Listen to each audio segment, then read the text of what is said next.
এলাকার যে ছেলেটি কখনো খারাপ কাজ বা বাজে নেশা করেনি, কিন্তু আজকে সেই ছেলেটি এলাকার নাম করা নেশাখোর আর খারাপ কাজে লিপ্তি। যে ছেলেটি সিগারেট থাকা নিকোটিনের ধোঁয়া সহ্য করতে পারতো না, আজ সে সেই নিকোটিন তার চলার পথের সঙ্গী। সে এখন প্রতি রাতে ছাদের কোনায় গিয়ে নিকোটিনের আগুনে নিজেকে পুড়িয়ে শেষ করে ফেলে। যে ছেলেটি কলেজ, কোচিং কিংবা বন্ধুদের সাথে আড্ডা মেরে সবাইকে মাতিয়ে রাখতো, আজ সে একদম চুপ। কারোর সাথে কোনো কথা বলে না, একদম চুপ থাকে সব সময়। যে ছেলে অন্ধকারকে এবং কালো জিনিসকে অপছন্দ করত, আজ সে শপিং এ গেলে সব থেকে আগে কালো রংটি চয়েস করে আর প্রায় সময় সে অন্ধকারে থাকতে চায়। এছাড়া আরো অনেক ঘটনা আছে যা আমাদের চারপাশে ঘটে চলছে, হয়তো কারোটা প্রকাশ পায় আবার কারোটা প্রকাশ পায় না। এইভাবেই আমাদের সামনে ঘটে যাওয়া কর্মকাণ্ডগুলারে প্রতিক্রিয়া জানাই। প্রতিক্রিয়া হলো সাধারণ, এরকম ছেলেটা ভালো ছিল কিন্তু এখন রোজ সিগারেট খায়। ছেলেটা একদম নষ্ট হয়ে গেছে, রোজ মারাপিটার নেশা করে। এই ছেলে ছোট থেকে অনেক সম্মান করত, কিন্তু এখন সামনে বসে সিগারেট ধরায়। ছেলেটা খারাপ হবে কখনোই ভাবিনি, ইত্যাদি। আমরা ভেবে থাকি এসব ছেলেগুলো এইভাবে নষ্ট হওয়া আর বিগড়ে যাওয়ার খারাপ সঙ্গ একমাত্র দায়ী, কিন্তু কখনো কি জানতে চেয়েছি বা জানতে চেয়েছেন তাদের এই খারাপ হওয়ার পিছনে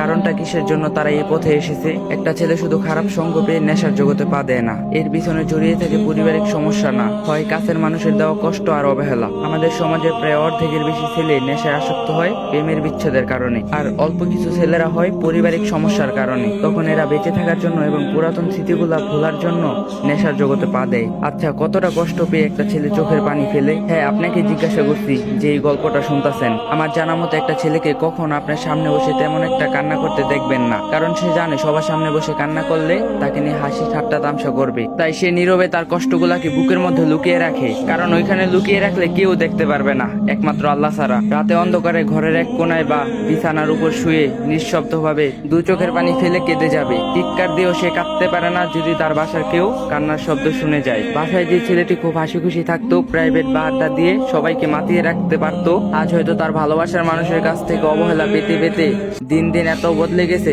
যা কল্পনার করার বাইরে। আগের মতো আর কারোর সাথে মিশে না, মন মরা হয়ে সবসময় একা থাকতে চায়। তো গাইস, পার্ট 2 দিতে অনেক লেট হয়ে গেছে, তো আপনারা কিছু মনে করেন না। পার্ট 3ও আছে, যদি লাগে অবশ্যই কমেন্ট বক্সে বলবেন।